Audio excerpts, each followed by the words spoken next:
Oh, good morning! Mag-almusal na ta. Almusal na ta, guys. Gatas lang tsaka tinapay. Ang almusal ni Inday araw-araw. Tinapay. Ito kayong lahat. Yan, nakaalala yata sa akin ah. Nasamid ako ah.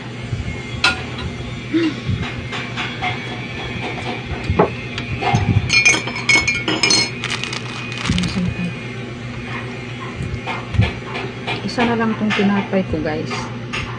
Wala nang laman eh. Abusa na. Kaya bumili ako sa tindahan sa labas. Ang ganito. Naipula ang likit. Lami ng palaman. Ani ba lami oh? Yung palaman yan. Yung pula. Yung nasa likit. Kaya ito. Sugay ko mukha ko tinapay. Hindi ko mga tanah.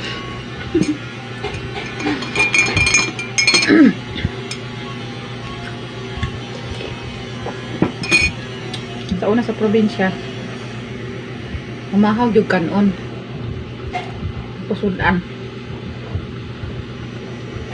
pero kung naabot mo dire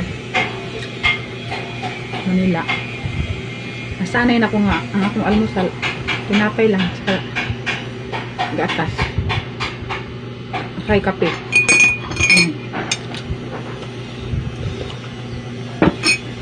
So, pag ako magkape guys, kanang isa ka stick na Nescafe. 3 beses ko yung kapihin. Sobrang lagnaw ng parang tsaa lang ang kulay ba. Kasi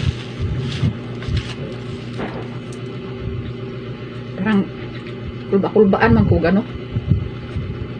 Piso nga kape. Kulbaan ko maay ba?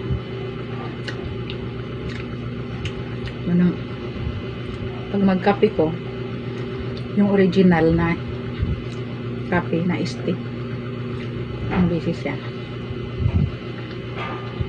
Pag bisis ko kapehin malabnaw lang. Kaya di ako nervous. Hindi ako nervous yun ba?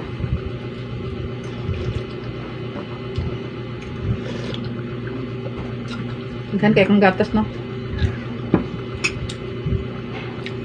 Di mo ako magkontento og maliit lang na ano? Maliit na tasa.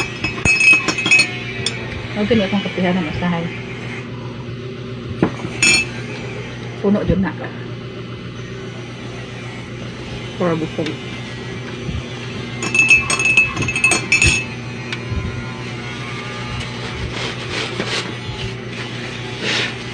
Bilok akong ilong.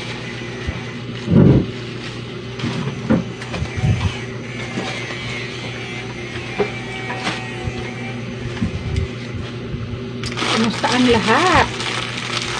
Kumusta ang buhay-buhay natin dyan? Mga lodi.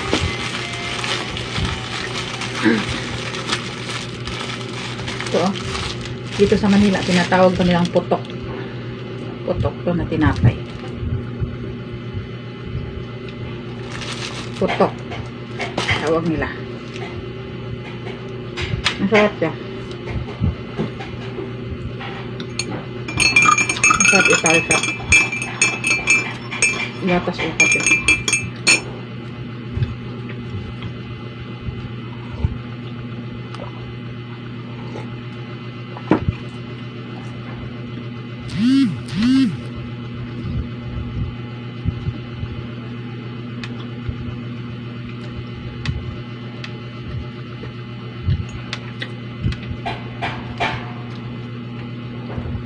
Ang sarap niya guys.